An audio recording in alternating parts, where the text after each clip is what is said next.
Welcome to The Other Side of Medicine, a trusted source for education, not medication, for 35 years. In every episode of The Other Side of Medicine, we deliver health information your doctor won't tell you about. My guests are the nation's leading health experts in science-based natural medicine, physicians, authors, researchers, and clinicians. We believe natural medicine should be first, drugs and surgery last, and so we promise to deliver you the next generation of health information built on three principles: common sense, science, and cooperation with nature. Well, good evening, everyone. Welcome aboard. I'm Dr. Krystosik. We're glad that you're with us tonight, and we're going to be diving into a topic tonight that is quite controversial. It's something that a lot of people are talking about in the nutrition world. There's some good things about what's happening with the new food pyramid, and there are some things that are quite concerning. We'll dive into those. But again, I think we really need to look at the big picture, because the big picture is not good right now. We are actually in a situation where people think that carbs are bad. You're being lied to. You're being lied to about saturated fat, and it's all over the internet. Carbs are bad, right? Saturated fat is good for you. That's what everybody, all the influencers are telling people. Eat more bacon, throw away your bread. And it's all becoming very trendy. It's on YouTube, it's on all social media, because with 6 million followers on some internet influencer, they say so, right? So it's got to be true. Well, Confucius say, I don't think so. This story doesn't have validity. And that's what we're going to be getting into. Today, we're going to follow the science, not the information about influencers who are really just trying to get more followers. That's, again, a dangerous position for them to be in, because they're really harming the long-term health of a lot of people. Now, people will get some benefit from going on these low-carb diets in the short run. But in the long run, there's so much evidence that it's deleterious to our health. And what you're about to hear may shock you, because you may have been told by these influencers that it's all good, And when the new food pyramid came out, there was a lot of these influencers got excited because there's a lot of hype and a lot of misunderstanding with that new food pyramid. It's a lot of confusion. Some people are celebrating because it sounds like the government has officially recommending saturated fat, more butter, more full-fat dairy products, and of course, more fatty red meat. Butter's back, right? Steak is healthy again. And isn't that what the average person wants to hear? It's been going on for a long time. For the longest time in history, it was only the rich who could afford the fatty foods, the steak and the pork and the beef and all those fatty foods. It was the poor people, the peasants, who weren't able to have those things. They had a paltry amount of those. And the kings and the queens and the rich, they had all that fatty food. And of course, we know that people back then, it was the people who were rich who were overweight and fat, when the peasant people were thin and trim and healthy. But, people got, like the kings got what's called the gout, which is the king's disease. Now, the problem is the narrative that we're hearing is completely backwards. Carbs are bad. Saturated fat is good for you. That narrative is absolutely backwards, especially if you want to reverse insulin resistance, which is a major problem. We have 65% of adults today have either insulin resistance, which is pre-diabetes, or they have diabetes. And it's getting worse. It's skyrocketing. And the experts predict it's going to get really bad. So if you want to improve your blood sugar, you want to protect your heart and live a long, healthy life, well, you don't want to go with the high saturated fat. Today, I'm going to show you why, not with my opinion. My opinion doesn't matter, but with human clinical research and physiology, biology, metabolic health is what's important. Let's begin with a simple question. You see, for thousands of years, what did the healthiest and longest living populations on Earth eat? Did the people in Okinawa eat ribeye steaks 3 times a day? Did the people in the rural areas of Italy drown their food in butter? Did the people in the blue zones, did they avoid rice and beans and potatoes and fruit? Well, absolutely not. The longest living populations in history, from Okinawa, from Sardinia, from Icaria, Greece, and Nicoya, Costa Rica, they consumed diets rich in vegetables and legumes and whole grains and beans and fruits. And they used olive oil as the primary fat. All these foods are what I call the carbs from heaven. They weren't carbophobic like people are today. They were junk food phobic. They didn't eat the junk foods. They weren't available. That's the big difference. Now, let's examine what's actually changed in the new dietary guidelines, the new messaging. The language is wrapped in comforting phrases like real food, stop fearing fat, and traditional eating patterns. Now, I got to tell you, there are some good things from my perspective that are in the new food pyramid. And like, for example, limiting the amount of refined carbohydrates, getting rid of sugar and artificial sweeteners. Those are good things. So let's applaud the government for doing that. But talking about saturated fat and steak is really healthy, and eating those saturated foods from butter and high saturated fat foods like that are actually good for you. Those oils are good, and beef tallow is good for you.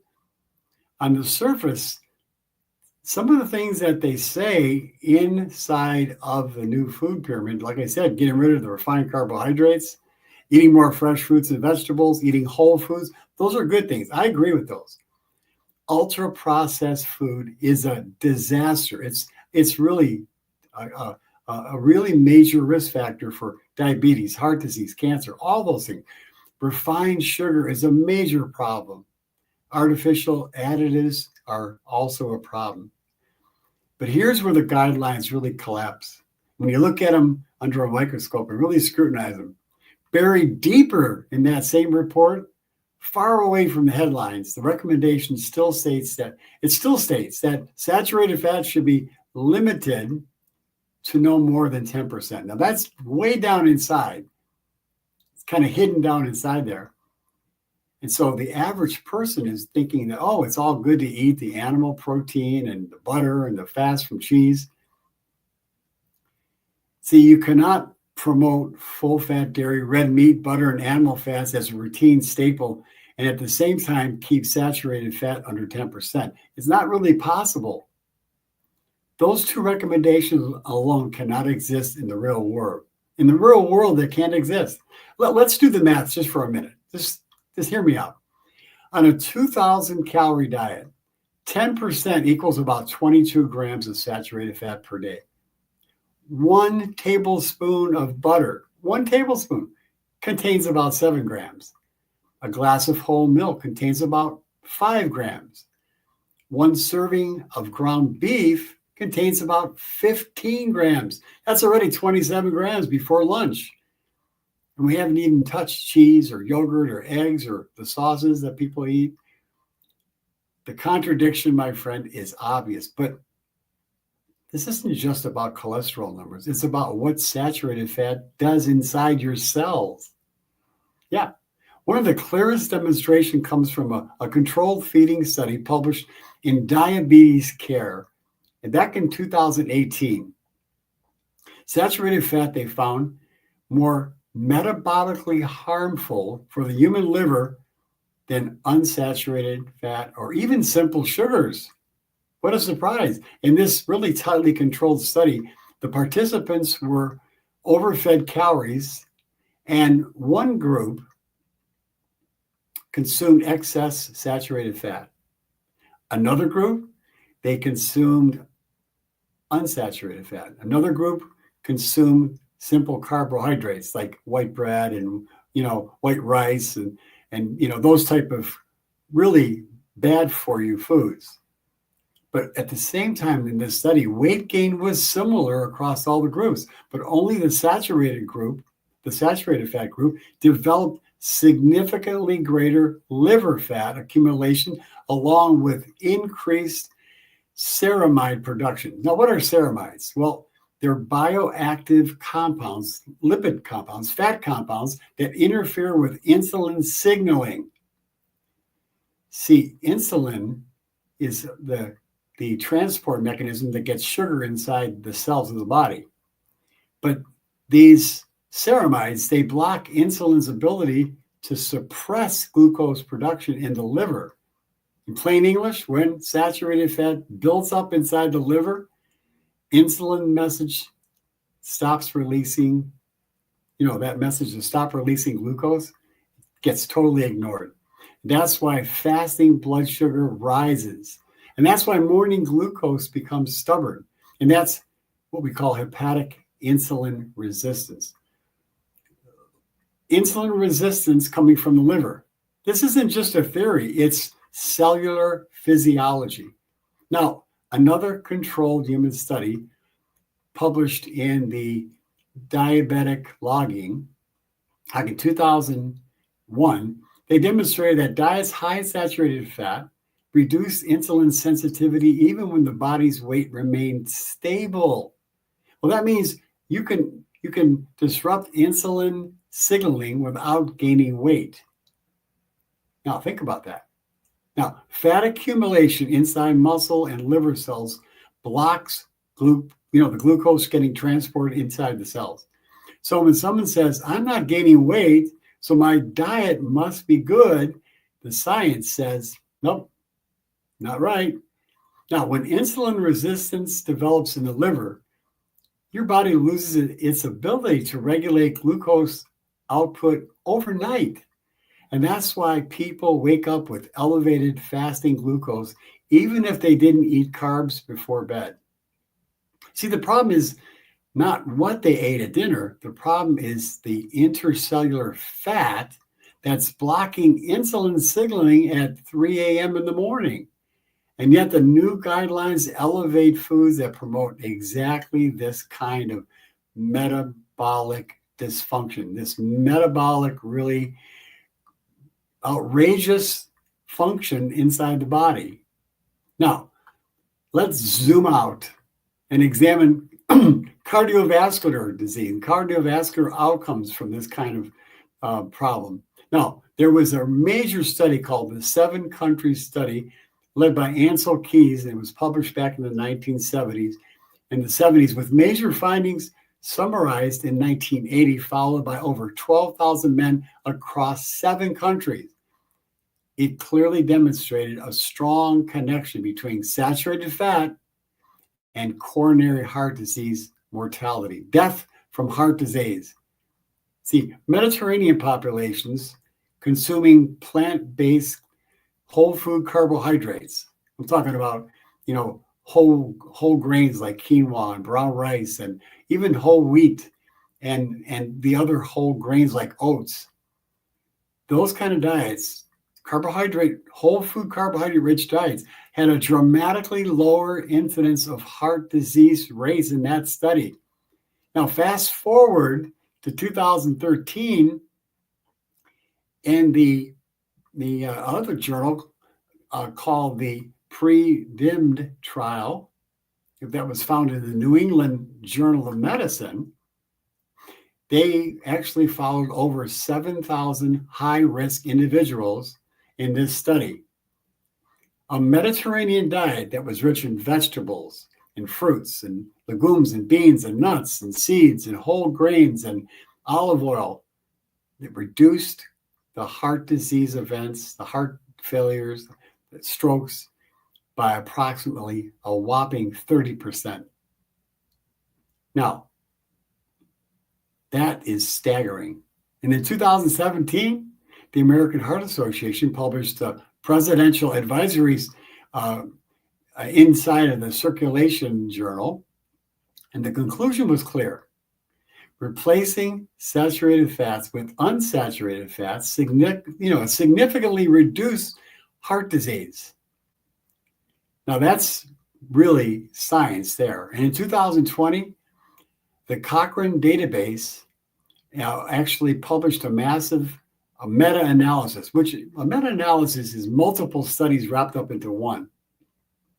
And they analyzed 15 different controlled studies with over 60,000 people.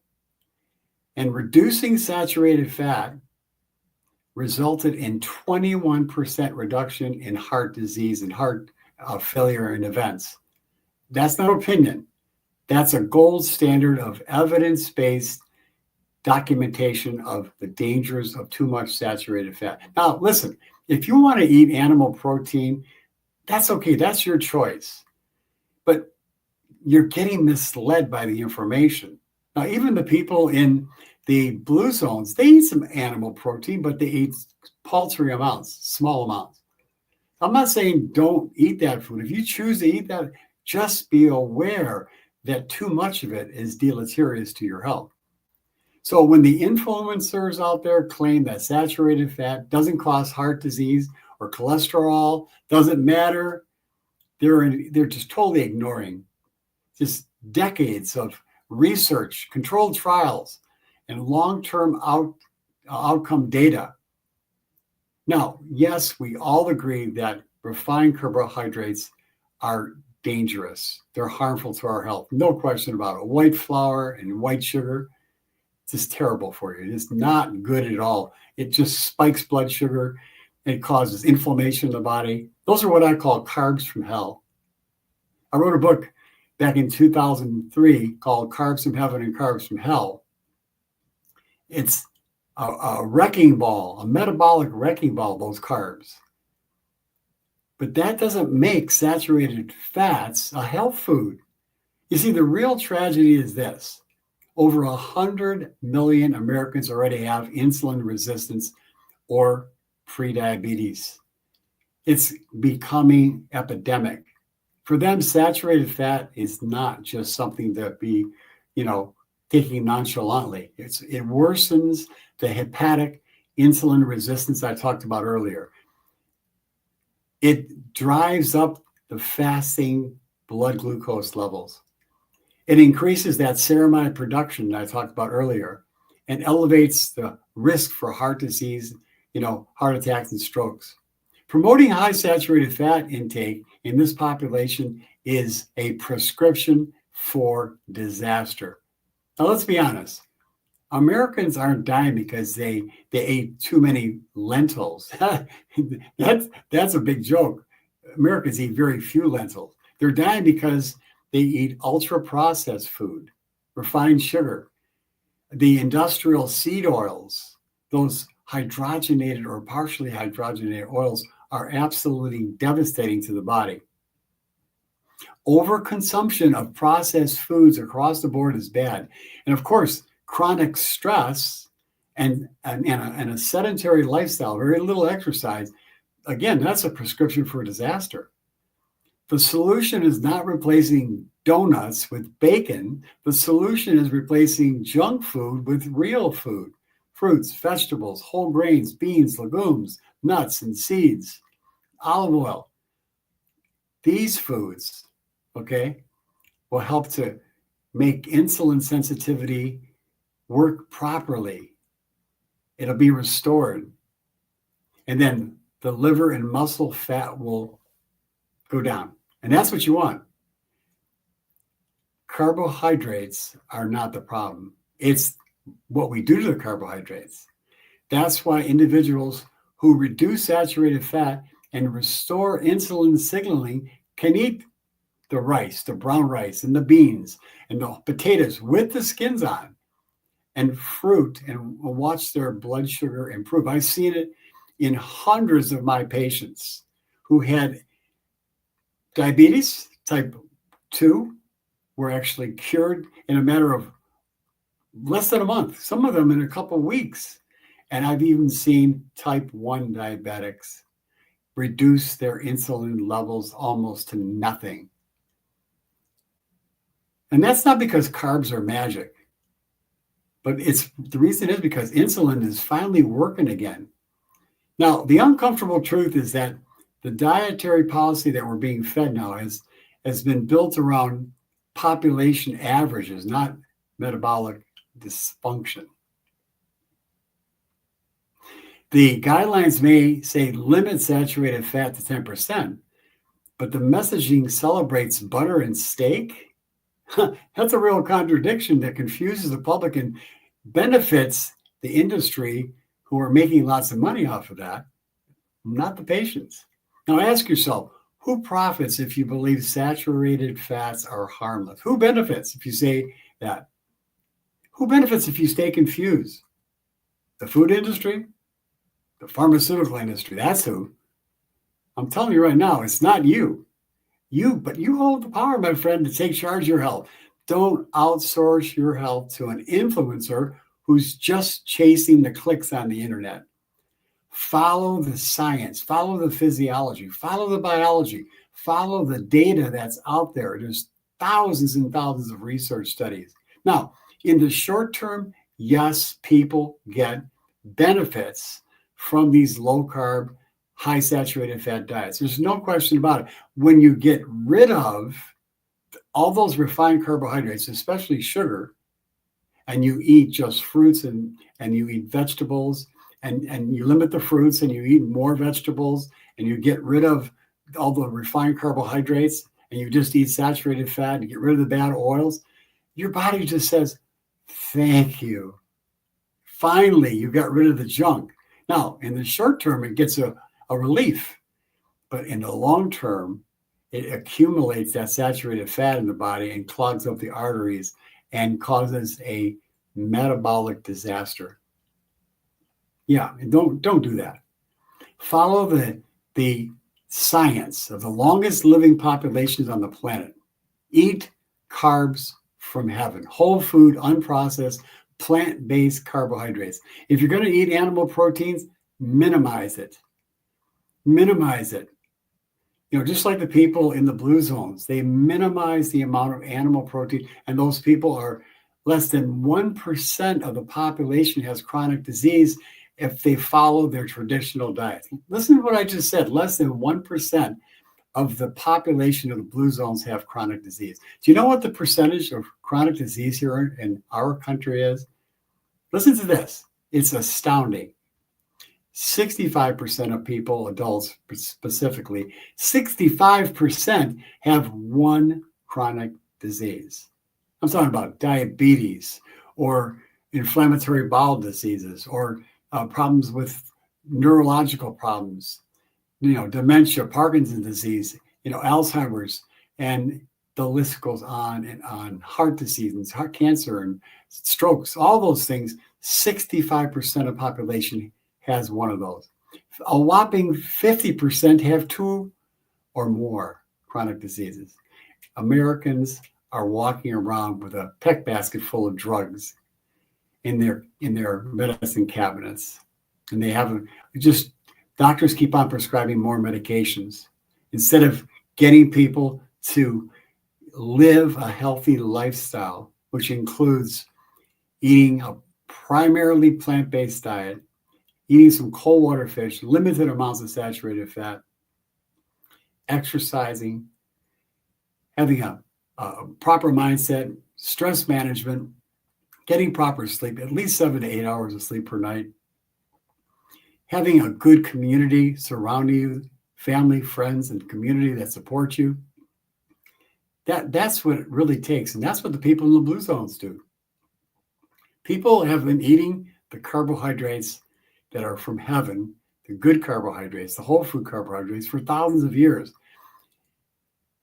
Again, It's a prescription for disaster if you think of eating a lot of animal protein, a lot of saturated fat, whether it's from steaks or pork or the butter and the the beef tallow and all that. That's a prescription for disaster if you keep on eating that way. You can't have ease in the body when you can't have ease and dis-ease at the same time. So, my friends, you really need to pay attention to, again, what you're putting on your plate. Don't be duped by all this information that's coming from these influencers on the internet telling you that it's okay, it's good for you to eat a lot of saturated fat. They tell you that you've been lied to, that you've been told by doctors who are hiding the truth from you. My friends, there is so much research that proves that the problem is that we are eating way too much refined carbohydrates. I tell people the whiter the bread, the sooner you're dead. When you eat the refined carbohydrates, especially sugar, your insulin is just not going to help to get the sugar inside the blood. It's going to elevate those blood sugar levels, and you're going to be really at risk for diabetes and heart disease, cancer, and all kinds of other problems. So please, please be aware. Do your due diligence. Don't just listen to somebody on the internet, because a lot of people want to hear. They want to hear, yeah, saturated fat's good. I think of the people in the Old Testament in the Bible. And, God was taking the people in the Old Testament away from the bondage of Pharaoh. And, they were trapped. They were slaves to Pharaoh, and in Egypt. They were slaves. But Moses led the people out of Egypt and taking them to the promised land. And they were having some difficult times, but they were going to be freed from the bondage of slavery. And yet, what did the people of Israel say? They complained. They said, we want to go back to the flesh pots of Egypt. They wanted to go back to having all those foods that were available in that time for them, even though they were in slavery. They got their paltry portions of animal foods, but they wanted to go back to that. They had garlic and they had honey and they had, whole grains, and they were happy with that, but they were in slavery. They were in bondage. They wanted to go back to that. Don't be held in bondage to slavery of disease and the bondage of disease by following these internet influencers who are telling you that it's good to eat a lot of saturated fat. Again, that's a prescription for disaster. You really need to wake up to the reality that what people have been doing for thousands of years, again, as I mentioned earlier on, the poor people did not have a lot of money to purchase the rich foods that the kings and the people who were in control, they didn't have those foods available to them. They had to eat what came off the land that they had, and they had to sell the meats to the rich people. And they ate, again, simple foods. And when you look back at the blue zones and you look back at the countries who, not only the blue zones, there's a lot more. When they did the research on the blue zones, there was a lot of other countries that they could have actually taken the data from, but they had to be selective and to limit the amount of countries that ate the same way that so many cultures around the world have been eating for thousands of years. Again, mostly plant-based foods, paltry amounts of animal protein. And again, it's not just food. Don't be trapped in thinking like that either. There is just not a specific one particular food or foods that are going to help you to be able to have an independently healthy life, you have to have other things as well. And the people and the peasant people, they worked close to the land. They climbed hills. They walked wherever they went. They got a lot of exercise. They had good family relationships. They had stress, but they had minimal amounts. They didn't have computers and they didn't have TVs and they didn't have, bosses in corporations. They lived on the farm and they had family ties and close relationships with friends and community. And they got, good sleep because when it got dark, they had to go to sleep. They didn't have electricity. So they went to sleep and they woke up early and they worked outside and got fresh air and sunshine. All these things are important. Family, community, spirituality, all these things make a huge difference. So please study on your own and do your due diligence and look at the research. Again, people have been living on carbohydrates from heaven for thousands of years, and they've been lean and they've been fit, and they didn't have the kinds of diseases that we are having rampant in our country and our culture today. So we have, again, 65% of people who are overweight, and it's getting worse. So again, please do yourself a favor, do some research. I encourage you to follow me on my social media, on my YouTube channel, on Facebook, the podcast that I do every week, because I have on my podcast a lot of experts coming on here sharing the research, sharing the information with you that's science-based. And again, on my daily posts that I make on the internet, on YouTube, on Facebook, and the other things at Dr. James Krystosik social media, YouTube channel, I provide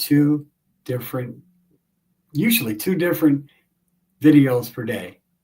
And I try to make them entertaining because I think really we need to have more laughter. Laughter is good medicine. So I try to incorporate laughter so it doesn't make it just boring information. Just watch some of them. I think you'll find them quite entertaining. You'll have some chuckles. You'll get some information on how to stay healthy, how to stay mentally sharp, how to be able to get good sleep, how to have better digestion, how to reduce inflammatory conditions like irritable bowel syndrome, inflammatory bowel diseases, how to protect yourself from things like Alzheimer's and dementia and Parkinson's and all those chronic diseases, including the number one killer, which is heart disease. You can also prevent cancers by eating plant-based foods because they have compounds inside of them that God has put inside those foods that act as medicines. They're very powerful plant compounds, bioflavonoids, phenolic compounds. These are really very potent antioxidants that help to make sure it protects against the free radicals from damaging the cells of your body. These are foods that are medicines and they heal the body. Now, they don't heal the body overnight. It's a slow progression of helping to restore your body to good health by eating those foods every single day. It's going to build up nutrition and provide those chemical compounds inside the foods, and it helps to assist the body to unlock the body's potential to heal itself. And that's what you want to do. So I encourage you also, by the way, join my Gut 911 prescription community. Right now, for the next 100 people, it's absolutely free. It's normally $49 a month. And inside that community, you will find free resources, books and courses, and all kinds of free tools and the support of people just like you who are trying to be healthy, maintain health, and to overcome chronic disease.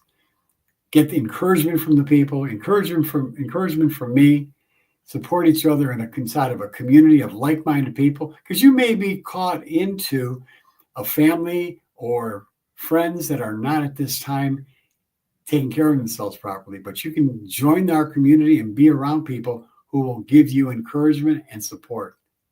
So until next week here on this podcast, I would like to bid you a good day, a good evening, wherever you're watching. And until next time, I'm Dr. Krystosik. Here's to your health.